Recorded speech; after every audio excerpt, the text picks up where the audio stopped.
No, hay muchos temas. Y ya tenemos a nuestro invitado, damas y caballeros. Son las 10 de la noche con 20 minutos de hoy, miércoles 6 de noviembre del 2024. Le damos la más cordial bienvenida al abogado, al doctor Luis Pacheco Mandujano. ¿Cómo está usted, doctor? Muy buenas noches, Uriel. Encantado de estar en el programa. Aquí quedo a tu disposición para poder colaborar contigo. ¿Qué primeras impresiones se suscita en su persona tras enterarse que el señor Harvey Colchado está en la lista de pases al retiro de la Policía Nacional del Perú por haber acumulado 10 carpetas de investigación en el ámbito de disciplina y administrativo en la Inspectoría General de la Policía, doctor Mandujano? Bueno, aunque fuera por una sola, ¿no? El tema no es que sea una justicia por peso, digamos, ¿no? Que es lo que se acostumbra aquí en el Perú. A mayor cantidad de carpetas, entonces mayor sanción. No, esa no es la forma, ¿no? ¿O el concepto? Claro, no debería ser en todo caso, ¿no? Bastaría una sola muestra, un botón de muestra para tomar una decisión de esa naturaleza. Y fíjate, ya hace varios meses atrás, con Diego Acuña en su programa, nosotros habíamos develado la naturaleza delictiva con la cual el señor Colchado había logrado hacerse del nivel de coronel de la Policía Nacional de una manera totalmente, no solo ilícita, sino además delictiva, Ah, eh, sí. fraguando inclusive interpretaciones y documentos que no le correspondían, y con el concurso de un ministro del Interior de Pedro Pablo Kuczynski, eh, que bueno, fue pues la puerta de ingreso o del reingreso nuevamente del caviarismo al Estado. Ese solo hecho ya te marcaba la indigna eh, ubicación funcional de este mal policía, que se pintó como un luchador anticorrupción, que se presentaba como un hombre que no le temía al poder político y que en consecuencia era capaz de enfrentar cualquier tipo de presión de esa naturaleza.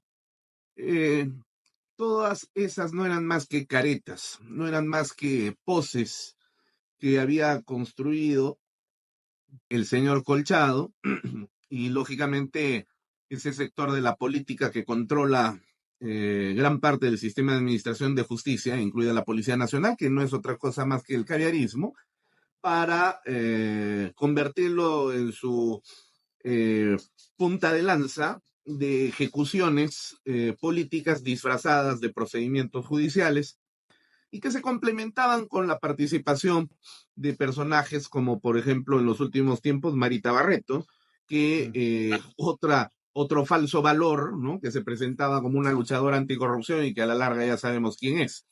Así que entonces no puedo sino expresar mi plena satisfacción. Por supuesto que al recibir esta noticia, el caviarismo saldrá pues a vociferar, a vituperar, a lanzar invectivas y a decir de que este es el gobierno, ya no es el... Represor, criminal, vengativo, la Así, vendetta.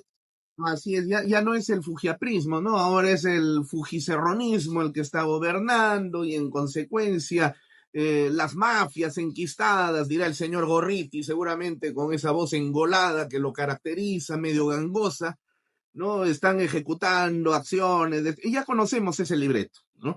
Todos ellos mentirosos, definitivamente, pero bueno, pues lo importante, mi estimado Suriel, es no ser triunfalistas, porque a la larga, determinados triunfos pequeños en la reconquista por la democracia pueden terminar convirtiéndose en victorias pírricas, y eso es precisamente en lo que no debemos caer.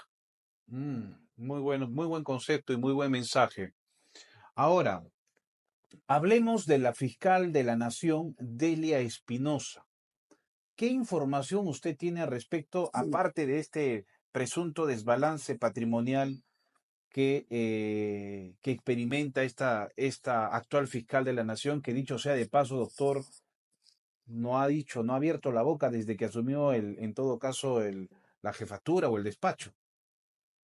Ni lo va a hacer tampoco porque es una persona que carece de la formación necesaria en materia de gestión pública, lo suficiente en todo caso para gobernar una institución tan grande e importante de alcance nacional como lo es el Ministerio Público.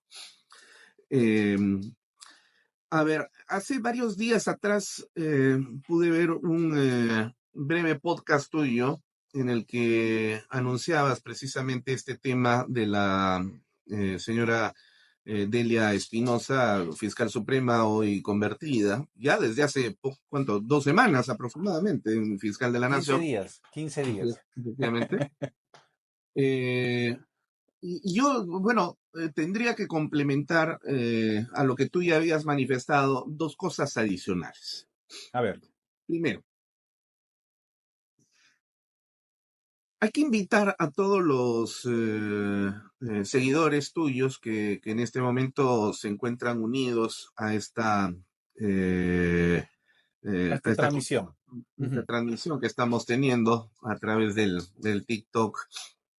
Y yo te sugiero que lo hagas en todo caso, colocar el link del YouTube que conduce a la grabación de la entrevista personal que tuvo la señora Espinosa, cuando ella todavía tenía la condición de fiscal superior penal de Lima y era postulante a el cargo de fiscal suprema titular, ¿no? Como todos han de saber, la institución a la cual uno se presenta para poder ascender en el cargo, en el caso de jueces y fiscales, es a la Junta Nacional de Justicia. Y ahí podrán, por supuesto, grabó de por medio, aguantar una hora de una seguidilla de inepcias y lugares comunes que repite la señora Espinosa. Pero luego de haber superado las náuseas que provoca, ¿no? Uno tiene que detenerse a analizar determinados puntos de esa entrevista personal. Y lo más importante, creo yo, en lo que respecta al tema de la transparencia que ella reclama, se encuentra en el minuto 35 hacia adelante, donde el consejero Aldo Vázquez le pregunta a la señora Espinosa, le dice, quiero retomar unas preguntas que ha hecho mi colega Thornberry, ¿no? Y que me gustaría que lo dejemos aclarado, ¿no? Yo no sé si lo hizo porque su conciencia le traicionó en ese momento a Aldo Vázquez, que es un sinvergüenza consumado, o porque en realidad tenía la misión de repreguntar para que quede aparentemente la constancia de que sí hubo interés de parte de los miembros de la Junta en preguntar ese tipo de cosas. Y que a la no sea larga, tan rochoso. así es, efectivamente, pero eran tan pelágicos, ¿no? Es decir, tan superficiales que lo dejaban ahí, ¿no? Entonces, no sé cuál de las dos haya sido la razón, pero lo cierto es que le dice, ¿cómo puede usted explicar ese incremento patrimonial de la cuenta que usted tiene en 380,000 soles en solamente un año, lo que va del 20 al 21, y que no se registraba el año 2019? A lo cual se suma el hecho de que en 2019 tenía un departamento y para el año 2022, cuando esta señora postula, ya tenía 5 propiedades. ¿Cómo lo explica usted? Sí. Bueno, le dice, eso tiene una explicación muy sencilla, ¿no? Claro, puede parecer de que ha habido un incremento patrimonial, pero mire, todo se explica de esta manera. Como el año 2020 nos encontramos en época de pandemia y todos estábamos encerrados en la cuarentena, entonces mi familia y yo conversamos y decidimos que todo lo que no gastábamos en mis almuerzos, en mis taxis, todo lo ahorraba yo para iba a la cuenta de ahorros y ahí se quedaba. Entonces, claro, cuando uno ya no gasta y se va acumulando, puede parecer pues una suma de dinero demasiado grande, ¿no? Ah, le dice Aldo Vázquez, ah, ya, correcto. Pero, fíjate, ¿y cómo son tan pocos y carentes de vergüenza, ¿no? Si yo hubiese estado ahí, inmediatamente hubiese cogido, no sé, pues, mi papel y el lapicero, si no tenía mi celular a la mano para poder hacer una operación de división inmediata. 380,000 entre 12 meses, porque es un año cuando se da este crecimiento, este incremento. Si tú haces la operación matemática, la puede hacer cualquiera de los seguidores que está en este momento viéndonos, a 380,000 entre 12 nos da un aproximado de 36,000 soles por mes. Eso quiere decir que la señora al mes ahorraba, o sea, no gastaba 36,000 soles por mes. La pregunta es, si su sueldo era 14,000 soles, ¿cómo puedes ahorrar 36,000 soles? ¿No es cierto? A ver, Claro. explícame, señora Delia Espinosa, le hubiera dicho yo. Si usted gana 14,000 y dice que no ha gastado en sus almuerzos, desayunos y taxis, Pasajes. ¿no? Entonces, ¿cómo puede ahorrar 36,000? O sea, usted ahorra más de lo que gana. Entonces, como que yo gane 100, no gasto y termino ahorrando en ese mismo mes que he ganado 100, 1,000. ¿No es cierto? Eso no tiene lógica, pues. Ya, bueno, ya, no le quiso preguntar eso. Bueno, acto seguido, entonces yo le hubiera preguntado, y otra vez la matemática sencilla. 36,000 entre 25. ¿Por qué entre 25? Porque al mes se trabaja 25 días, quitando sábados y domingos. En promedio son 25 días. Entonces, si tú sacas 36,000 entre 25, te da un aproximado de 1,600 soles. O sea, la señora ha ahorrado por día 1,600 soles. Y ese es el ahorro por no haber almorzado, ni desayunado, ni tomado el taxi de ida ni de vuelta. O sea, ¿cuánto cuestan sus almuerzos? 450, 500 soles cada almuerzo. ¿Cuánto cuesta el taxi de ida y cuánto cuesta el taxi de vuelta? ¿Mm? 200 soles ida y vuelta, ¿no? Ya, ¿en qué país? ¿En el Perú? ¿En Lima? ¿Eso En cuesta un taxi? en Dubái podría ser. Por supuesto, ¿no? Si la señora vive en Lince, desde Lince le va a cobrar el taxi 200 soles de ida y 200 soles de vuelta. ¿Ah? ¿El almuerzo puede costar 450 soles? O sea, el argumento que ella ha presentado de defensa para explicar esos ingresos exorbitantes en menos de un año, ya ha logrado de un departamento tener 5 propiedades, casas, estacionamientos, es que solamente ahorró en su comida y pasaje, nada más. Pero eso es bastante débil, ¿no? Una pequeña investigación ya prácticamente trae abajo toda esa argumentación, doctor. Pero ni siquiera la investigación ya que nos dirá. Yo acá solamente estoy haciendo razonamiento matemático, nada Ah, más, puro matemáticas razonamiento básicas. matemático, matemática básica. Entonces, Suriel, ¿qué pasa con los peruanos?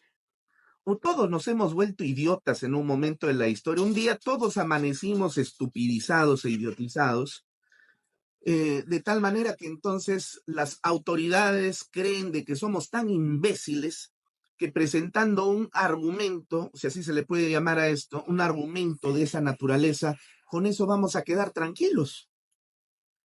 ¿Ah? ¿Qué deberíamos Entonces, de hacer, doctor? Continuar. bueno, mira, aquí yo, desde esa perspectiva, donde ese argumento no es un argumento, sino es una mentira del tamaño de la Catedral de Lima y hasta más, ¿no? El tamaño de la Catedral de Lima antes del terremoto del siglo XVIII, donde los campanarios eran más altos. Aquí tenemos una postulante que miente. Felizmente queda registrada esa mentira. Tenemos a unos miembros de la Junta Nacional de Justicia que o son, no sé, ignorantes en matemática mínima, ¿no? O razonamiento lógico mínimo, sentido lógico, o son cómplices, Bueno, yo evidentemente que no soy ningún idiota, ¿no? Me decanto por pensar, y te aseguro que esa es la razón, que estos son cómplices de una persona que ha mentido, ¿verdad? Ahora, ¿por qué? Porque eso estaba políticamente determinado. ¿Para qué fueron colocados y defendidos esos miembros de la Junta Nacional de Justicia en sus respectivos puestos? No fue justamente para colocar a personas como Delia Espinosa, como Zoraida Ábalos, como Patricia Benavides, y etcétera, etcétera, para servir a los intereses del caviarismo. Y acá están las consecuencias, pues. Acá están las cosas. Pero yo digo, siquiera Doctor, fuera discúlpeme, más doctor, inteligente.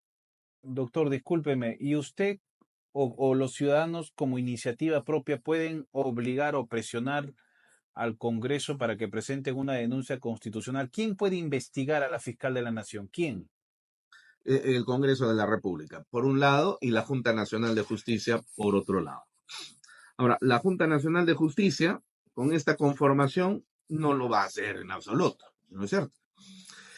Habría que esperar a ver si es que la nueva conformación de la Junta, que se instalará en el mes de enero próximo, van a tomar pues esa decisión, que finalmente es una decisión política. No partidaria, pero sí política, por el bien de la salud del sistema de administración de justicia.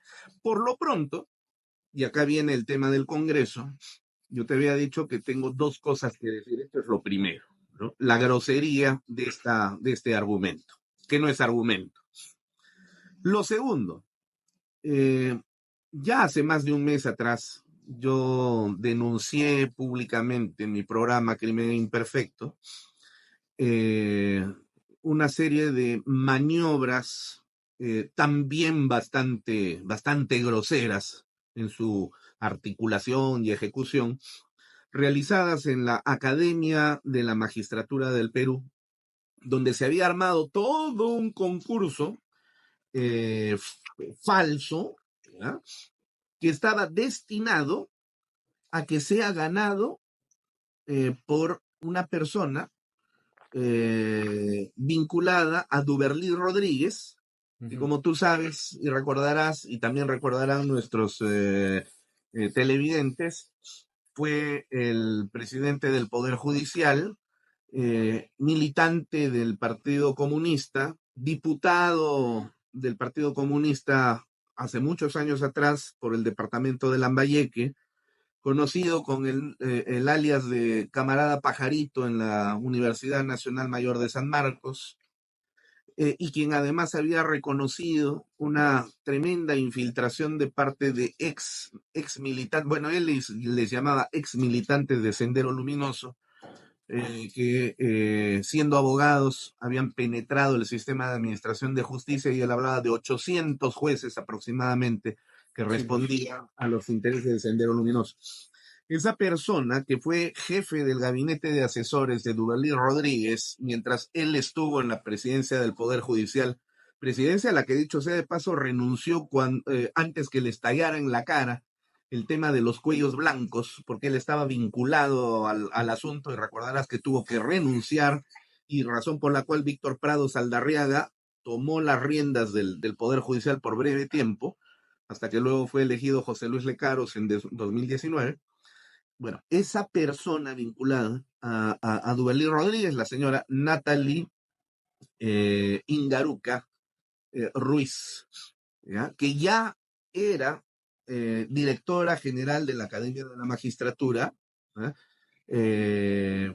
Por Pablo Sánchez, y ya sabemos el papel y el rol que ha jugado Pablo Sánchez para el caviarismo en la Fiscalía, en la Academia de la Magistratura, y etcétera, etcétera, y que ahora quería repetir plato.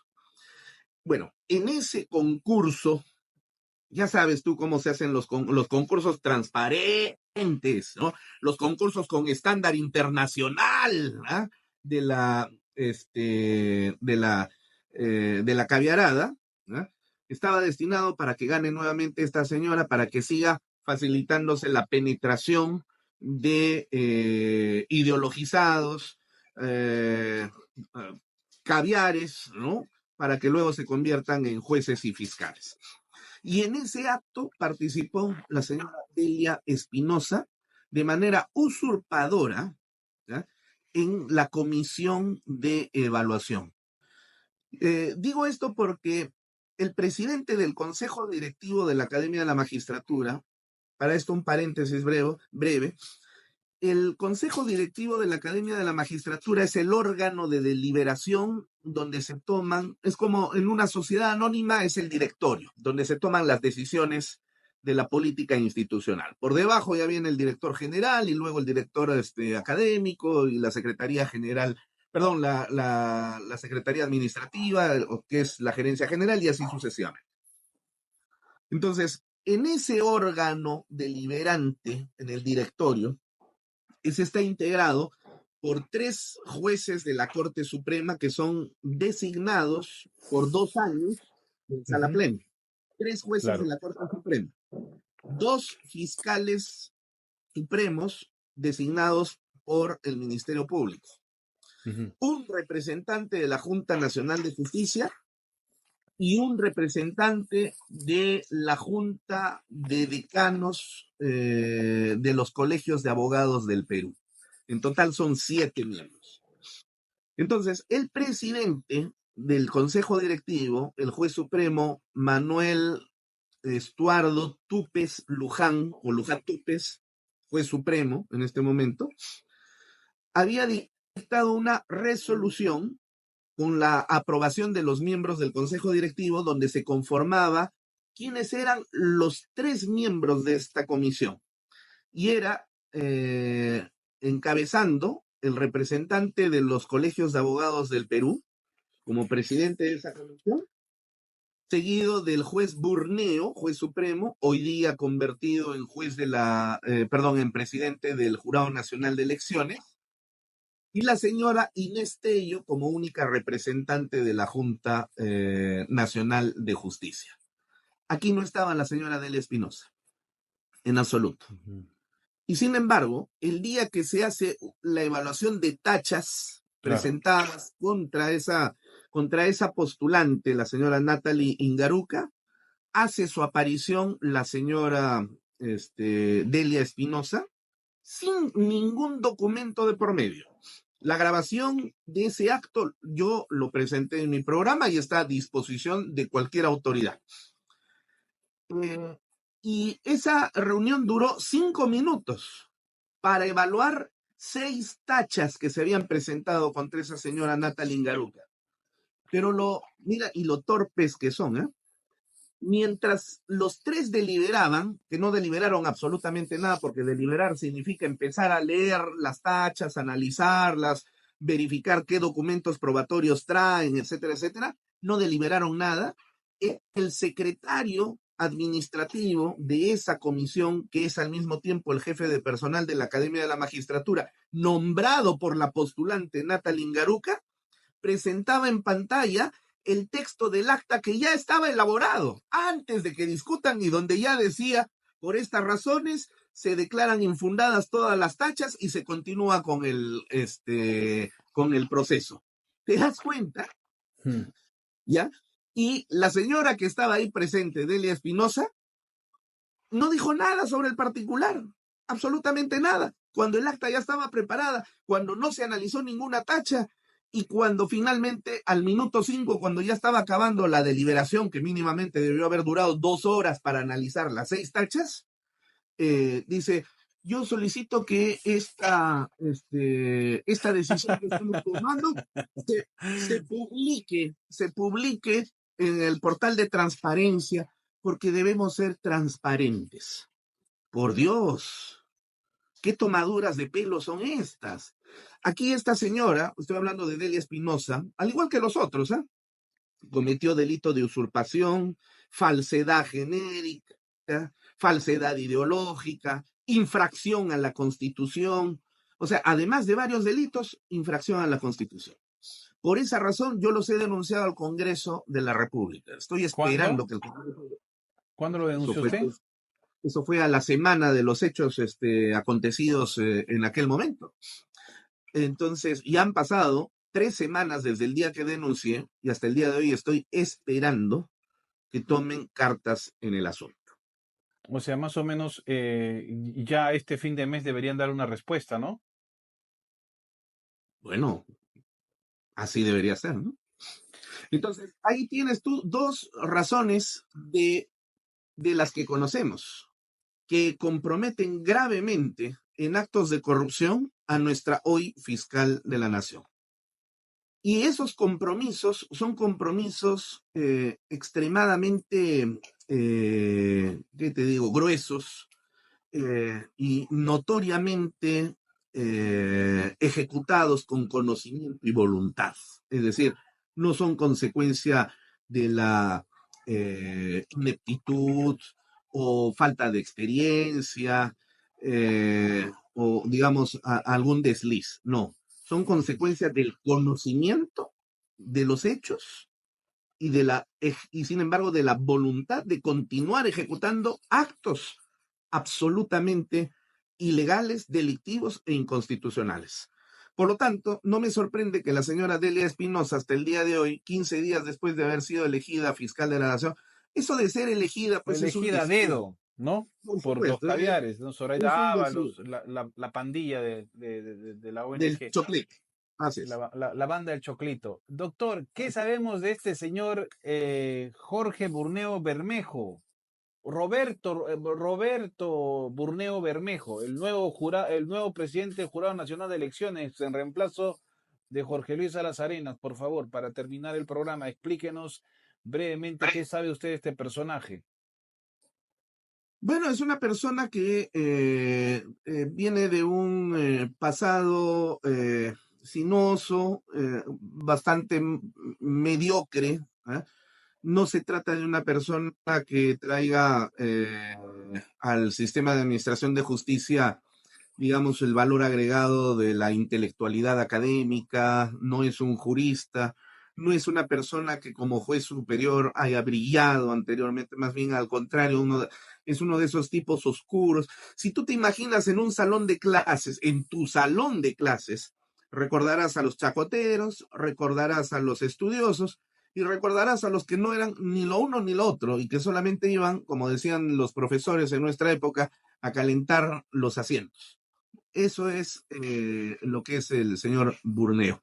Pero, digamos, eh, he ahí el peligro, ¿no? He ahí el peligro. Porque para comenzar, ya lo tenemos comprometido en estos actos de corrupción de la Academia de la Magistratura. O sea, él, con su participación, avaló un acto absolutamente delictivo en lo que acabo de narrar hace unos minutos atrás. Entonces, y bueno, ¿y cómo lo hace?